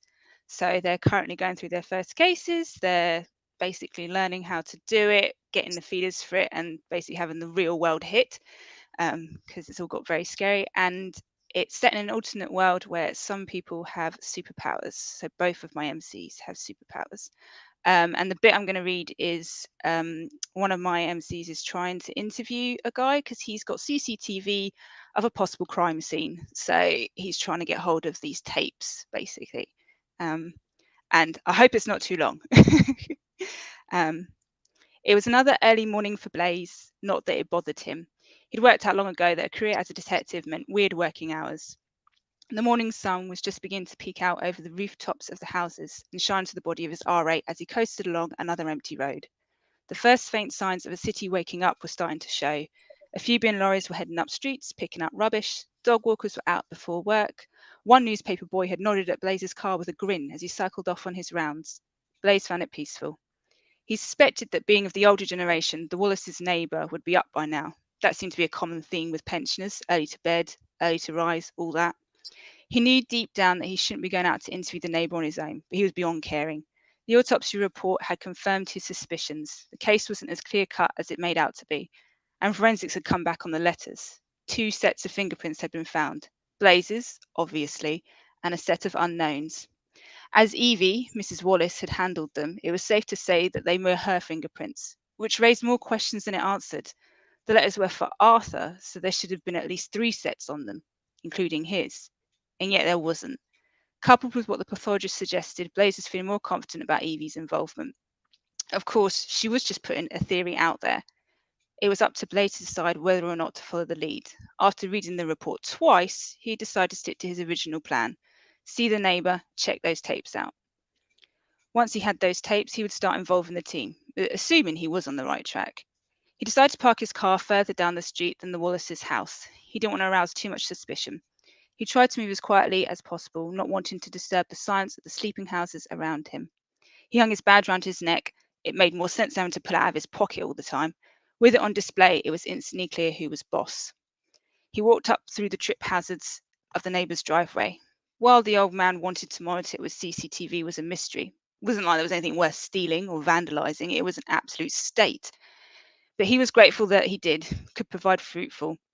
He knocked on the front door, there was no doorbell, and waited. The door was peeling with paint and looked like it was suffering with woodworm or something. In fact, the entire house matched the front door, run down and in a bit of a shambles. He looked over at the Wallace's driveway. There was no car in the drive, quite suspicious as it was barely 7 o'clock in the morning. Perhaps Evie was spending time with family, grieving over her husband's death. Blaze doubted it. The front door made a heavy thud as it was pulled open. Who are you? What do you want? The old man peered out from behind the door, keeping it ajar. Good morning. I'm TDC Knight. We met the other day. Blaze flashed his badge quickly. You're the jumped-up teenager who parked on my drive. Actually, that was my colleague, and we parked on the road, Blaze corrected him. Get off my property. I need to speak to you about your neighbours. I said get. The old man pulled a stick out from the darkness that was his hallway and started poking through the gap. I would advise you don't hit me with that. It's assaulting an officer, Blaze said, watching the stick wave about in front of him. It's my land. I'll do what I like. Look, why don't we start again? Blaze breathed deeply, trying to keep his anger at bay. What's your name, sir? I ain't telling you nothing. God, this man was a test and a half. You know my name, Blaze said. Give a damn, the old man spat. Stop disturbing citizens at this hour. I need to speak to you about Mr. Wallace. I know nothing about no snobs. Right. Blaze grabbed the stick as it just missed his face and held onto it firmly, tugging slightly so the old man could feel his strength.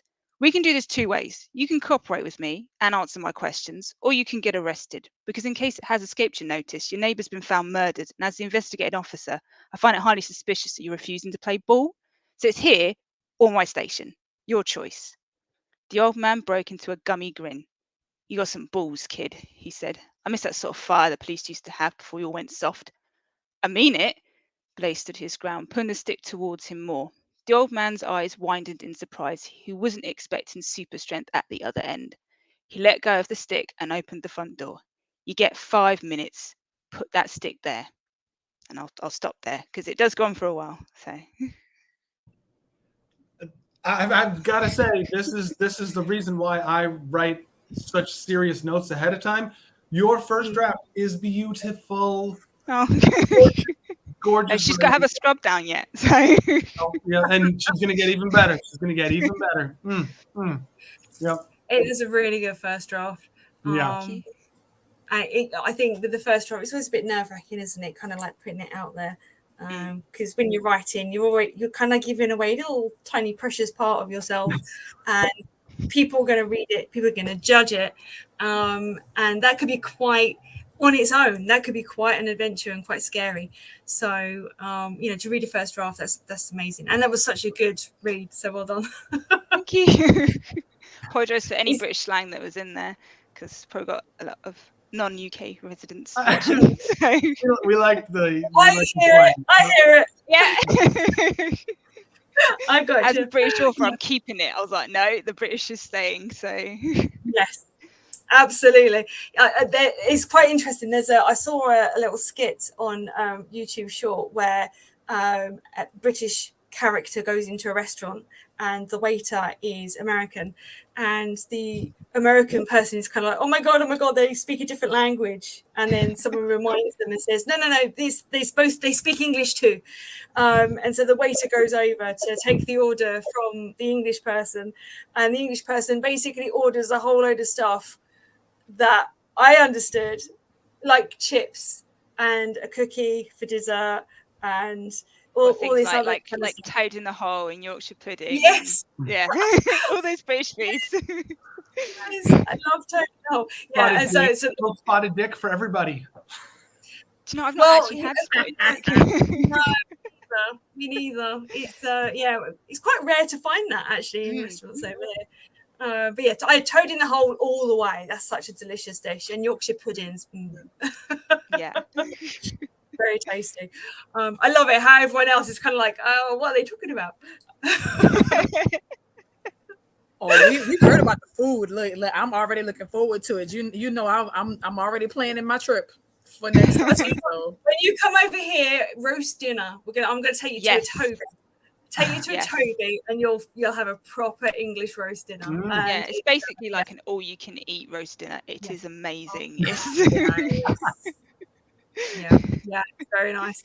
And they cater for vegans and vegetarians as well if you're not interested in the meat. So English roast dinner is a very famous dish, and fish and chips is the other one. Yes. Proper fish and chips. Right, okay, sorry, we got distracted talking about English stuff. Such an awesome read. You did a fantastic job. And it can be quite nerve-wracking doing that, so well done. Now, we have got two lovely authors left We got Knight and Juliet. I put the option for you in the comments, but I didn't get response, so I don't mind. Who would like to go next? I can go. I didn't see the comments. Oh no, you're all right. Don't worry. No problem. We're very relaxed here. Like Okay. there's And no I fixed my audio, so we should be good now. No more feedback. Oh, yeah, sounds perfect. Sounds perfect now. Wonderful. Hi, Oh, Melanie. Melanie's hanging out with us too. In the yay, Melanie. Hi, Melanie. Hi, Melanie. She's one of our other co-hosts that does bits and pieces with us as well. So, Hi, mwah. Melanie. Yeah, come on. So, Juliet, we'll do the same thing. We'll pop you onto the big screen. Just introduce yourself one more time, the name of the book, where we can get it, and read to your heart's content. All right. Here we go. Okay, so I'm going to read from my nonfiction. It's this is the cover. It's All Kinds of Happy Little Things, a probably flawed guide to creating happiness. And like I said earlier, it's based on a bunch of different articles that I'd written, self-help, self-love, all that hooey stuff, you know. So I'm going to read chapter 16 or some of chapter 16. If I go too long, just, you know, shut me up. This is called Cultivating Meaningful Relationships, and I think that's something that a lot of us struggle with. In following with the last chapter, discussing how you are the most important relationship you'll ever have, it's also quite important to note that we need to put just as much effort into our other relationships in our lives. In this world of instantaneous everything, we seem to have lost the ability, or maybe the desire, to create real, tangible, strong, and long-lasting relationships beyond the glow of the screen, or even within it. Through living in so many places and working various jobs, I've made many friendships over the years, a handful of which have thrived, but most have eventually fizzled into the acquaintance territory, or even into nothing at all. We'll keep in touch is a common statement when people leave jobs or move away, and sometimes it works. The friendships continue, and even after you stop being coworkers or neighbors. We all start out with the best of intentions, but the unfortunate truth is that for the most part, phone calls and coffee dates go from few to none really quickly, and the person becomes someone I used to know. Other than the friendships I've had since childhood, I've also met some of my best friends through social media, most of which I've never met in person, and yet still some of them know me better than people I've known since birth. Some of the people I've become the closest to, the most attached to, are internet friends. Don't believe the bold-faced lie that internet friends aren't real friends. Friends are friends, regardless of whether we can hug their neck once in a while, or you're relegated to only sending good morning memes. They say we can't choose our family. Well, I call BS on that. That being said, humans are a fickle bunch. We take to social media claiming to want connection, but often end up disconnected from real life instead. We flock to social media, but that usually comes from a selfish place. We want others to like us, to follow us on our 22 various accounts, but it's purely for our own personal gain. Followers make us feel important. Like every new like, comment, or follow gives us that instant hint of dopamine we so badly crave. We want to feel validated. What are we prepared to do in return for all that virtual adoration? Post one more sultry mirror selfie captioned with a deep and obscure song lyric? I mean, we have to show up for our adoring fans, don't we? Fans, followers, strangers who feel like they know us from our pouty highlight reels, cliche monikers, and 927 identically posed filtered selfies. And hey, if that's what you're into, all the power to you. But what about meaningful conversation? What happened to being invested? What happened to creating real connections with real people who might want to invest their own time to get to know the person behind the lens? Connections that are mutually fulfilling and beneficial. Relating to people on a basic level is imperative. We can't all be strangers passing in the night. Yes, we all crave a little acknowledgement and validation once in a while, evidence that we matter to someone. But isn't it more meaningful if that particular someone genuinely cares about you versus a stranger on Instagram sending you a private message saying how lovely you look today, dear? I first heard the term relationship farming when I tried my hand at network marketing business years ago. The idea is that business model is often the typical cold market by building relationships with the people you want to work with or wish to gain as clients, showing that you care about them as a person and that you're interested in knowing them, that they're not just another name on the list or an extra zero on your bank account statement. Makes sense. And if that works for those who, and it works for those who do that authentically. But it got me thinking, why shouldn't we apply that same tried and true concept to life in general? You may say, I've already got all the friends I need. I'm not interested in making more. Sure, okay, that's fair. I used to think that way too.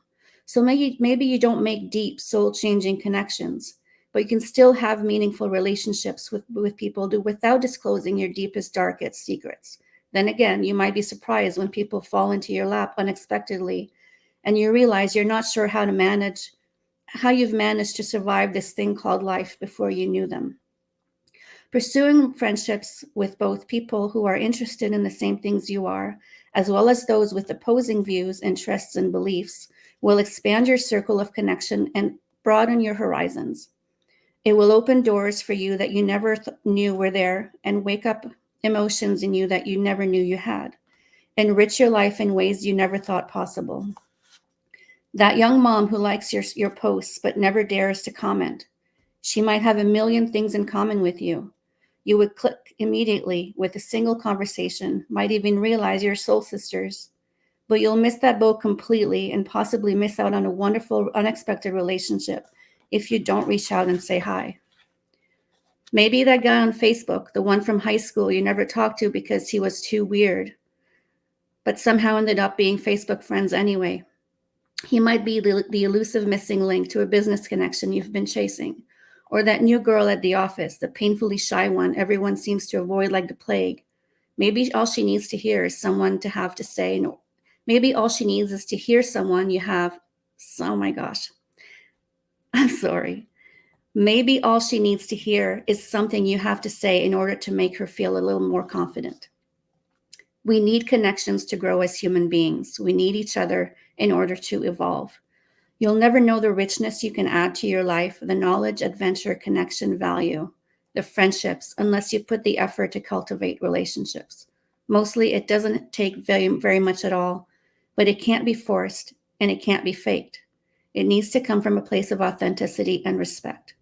Sow the seed, nature it as it grows. It might end up being weed. Nothing in life is cut and dry, but it might also be a rose, and you'll get to watch it bloom into something beautiful and wonderful you would never have expected. Something you would never have found if you hadn't been for that first hello. I'm going to stop there because my throat's getting a little scratchy. That was great. Thank you. Thank you. And I feel like what you were talking about, we've been talking about in the chat the whole time you were reading, that this show is a good example of that we make connections with guests and become friends with them, and they are authentic friendships with people we've never met before, just like you're saying, and it's totally genuine friendships. And some of the best friendships I've made have been made on social media, even though we've never met in person. You know, it's technology. Yeah, absolutely. My lovely co-hosts, I would absolutely, and Melanie as well, absolutely add into that. We're still waiting for the visits. we'll hang out someday. Yeah, no, Julia, great read, beautiful and poignant. Yeah. I think really a lot of people will connect with that and the vibe of craving friendship, craving connections. Yeah, awesome. Yeah, it was. And I also put your one more thing. Sorry. And it's important to acknowledge this, that you can make friends online. Yes. The same way that we used to back in the day, some of us who are a little older, we used to go to a bar and you'd make friends. You made friends at a bar? Yeah, I did. I made friends at a bar. We were drinking, we had a great time, whatever. That's how we used to do it. And people would like judge that. And I feel like people do the same thing with internet friends. You can't be friends with that person. You've never met them. You've never spoken to them in real life, whatever. That's garbage. You can totally be friends with people. And so, yes, thank you for that. That was a great read. I loved it.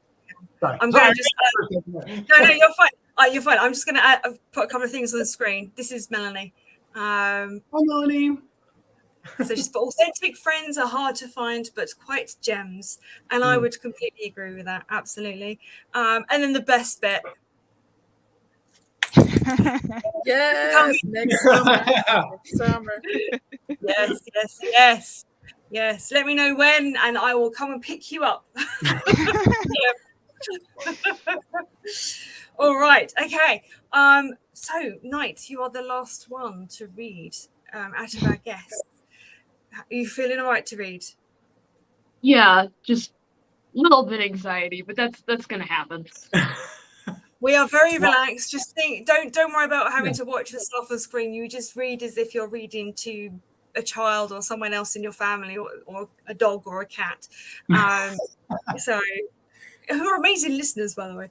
So don't worry about us. We will be listening because we like listening to all our authors read. And so take it away. One more time, introduce yourself, tell us where we can get your book, and read until you're done.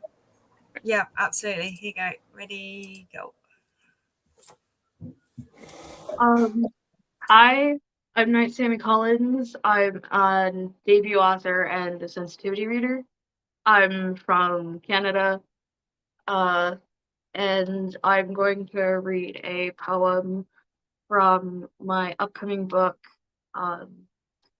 the Phoenix in the Rain, which you will be able to get on Amazon before the end of July. Yeah.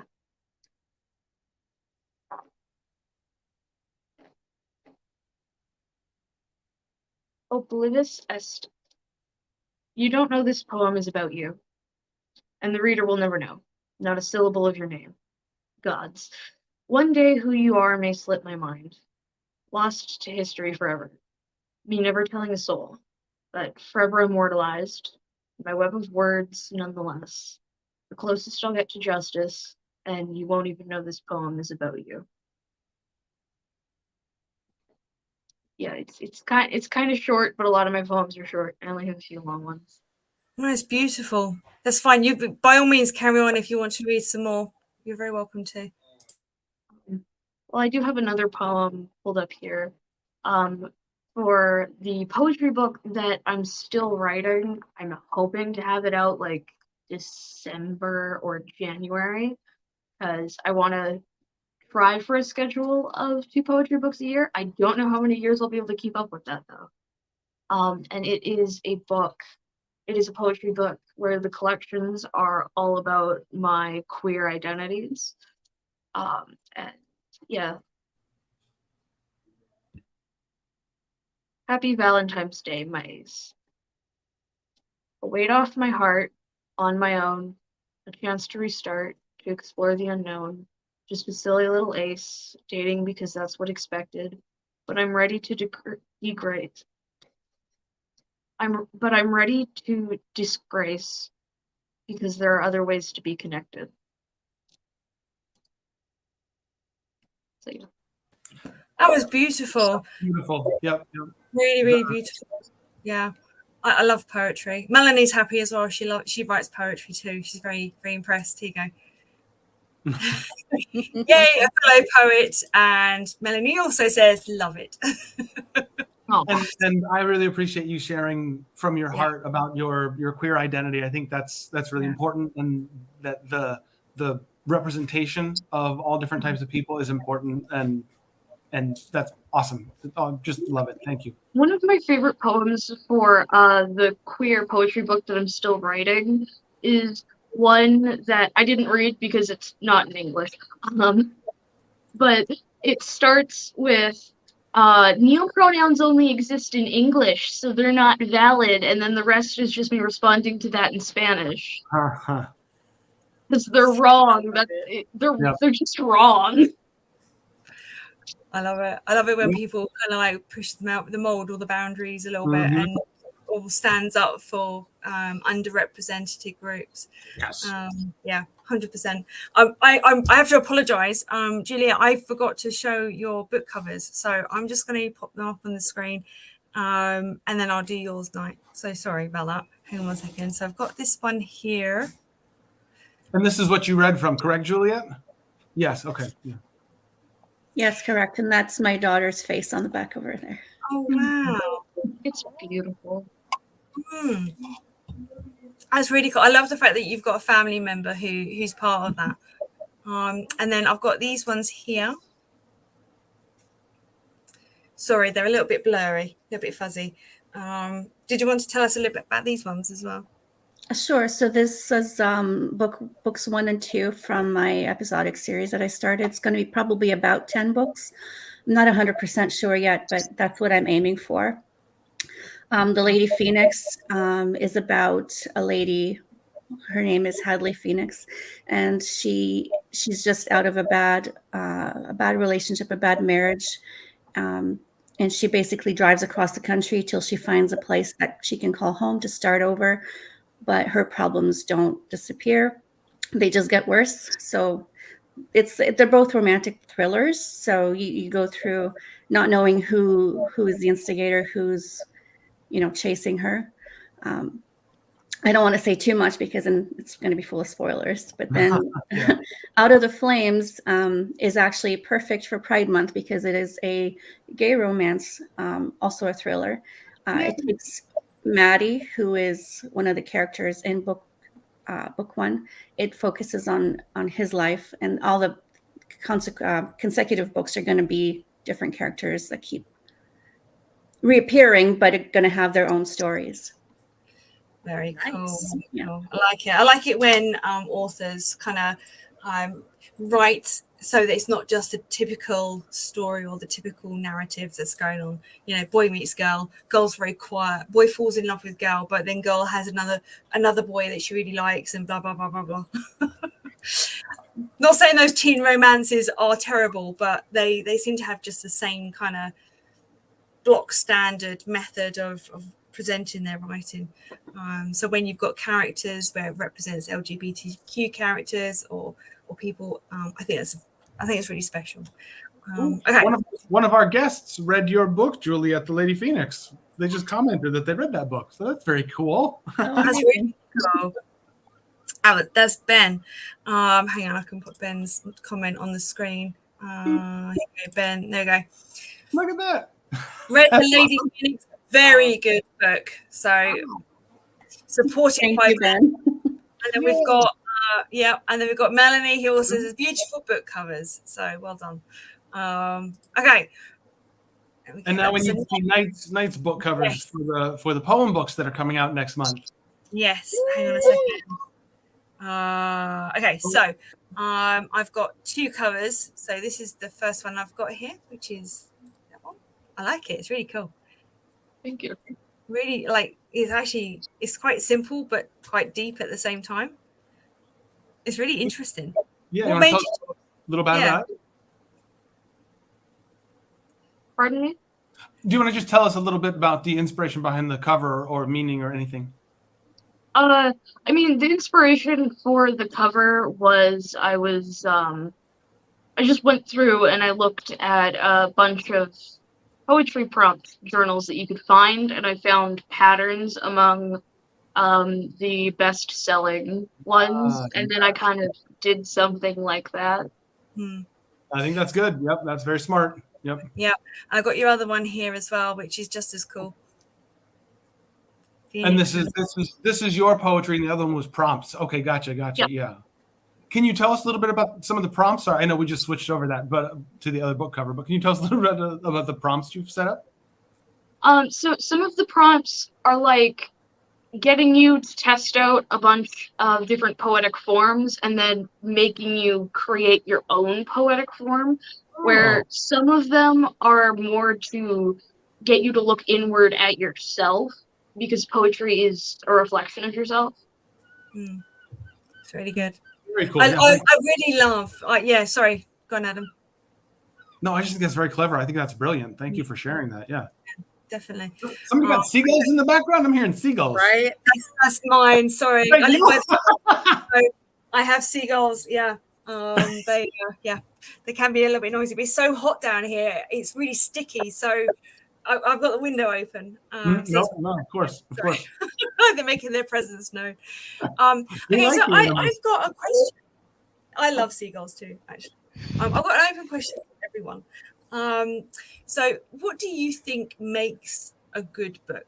what do you think makes a good narrative? So that I know I'm saying the word book, lots of people associate that with novellas or novels, but poetry is included in that as well. So what makes it good?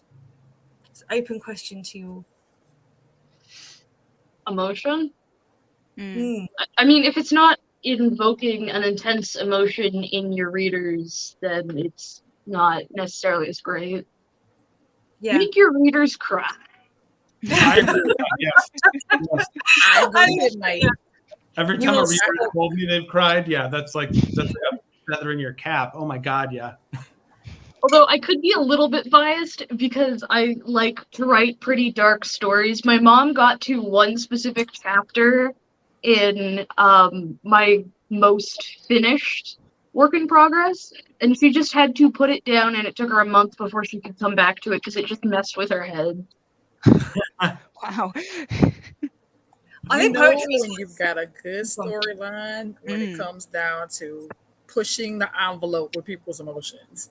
That is for sure. So I piggyback on that with Mike. I make myself cry. Does that count? Yes. Yeah. Mm-hmm. Absolutely. Yeah. Yeah. I put my main character in my dark fantasy series through quite a lot of shit. And I torture her quite a lot. And there's some really dark scenes in her life that I write. And there's a few times I've actually had to step away from the computer because I've really got caught up in what I'm writing and the emotions that she's experiencing, that it's kind of making me feel depressed. And so I had to take a few days away from it, just to kind of have a break from it. But I think if it's making the author cry or feel emotions, then it's very powerful. What about like content or story, or like story arcs or character arcs? Do you think those are important? Again, it's an open question to everyone. As a mystery writer, a plot twist, I think, makes a mystery book. You got to have that twist in there, and a really juicy one as well that no one sees coming, which apparently are really hard to pull off. Definitely. Yeah, we've had very few, like a few discussions previously, haven't we, about plot twists and how to kind of hook the readers in and things like that, and also tropes and how useful or how unimportant tropes are and whether they're relevant. And I think in mystery writing you kind of have to work with the tropes but then twist it around and make it different. That's a really, really good point. Does anyone else have any ideas that would make cliffhangers are important? You taught me that. Those are the fun ones. I have a cliffhanger at the end of every chapter, so it's it's quite hard to write that, but if you kind of have an idea of where you want to have the cliffhanger, then you kind of write the build up to it and how you're going to get to that point. So they're quite good. What about anybody else?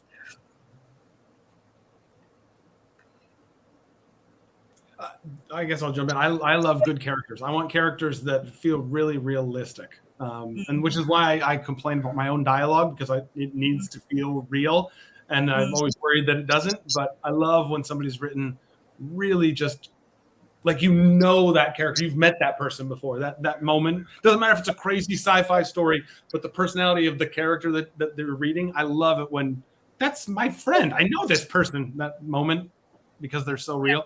That's always good. Yeah, absolutely. We're going to go back to the comments again because we've got a few comments. I'm just going to go through these a little bit. Kay has said stakes. Keeping the stakes high for a story and putting people in danger and keeping things in jeopardy. I think that's really important also. Yeah, it kind of links in with the cliffhanger option, doesn't it? Where you kind of, and obviously the mystery crime as well. Okay. And then we've got Melanie who says, hang on. Hang on a second. There we go. So relevant themes, something relatable.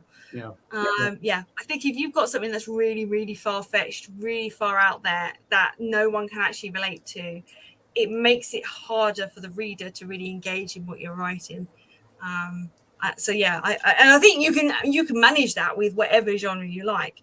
But I think it's keeping it grounded in terms of what the character's feeling and experiencing, and it's showing, not telling. And then Julian, you've put hang on, sorry. Well, immersion in the story is key to being able to feel emotions from reading.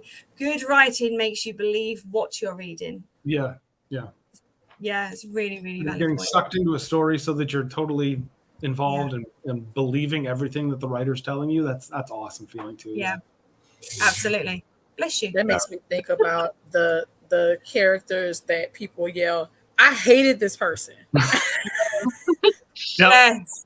But it's funny because it's a good feeling, because if you hated them, obviously that character was developed to the point where that emotion was drawn out. It was visceral to the point where you were like, oh my God, why is this person this way?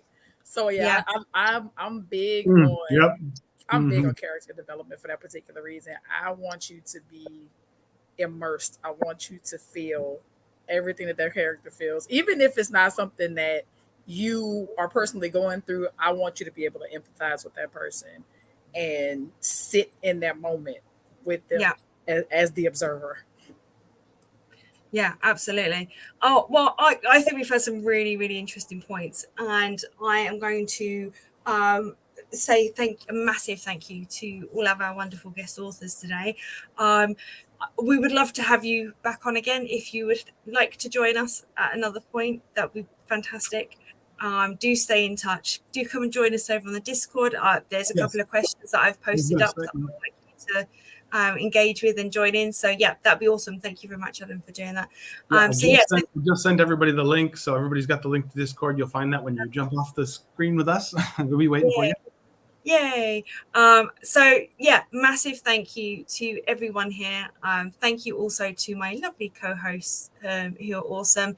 And I'm going to bid you farewell and good night.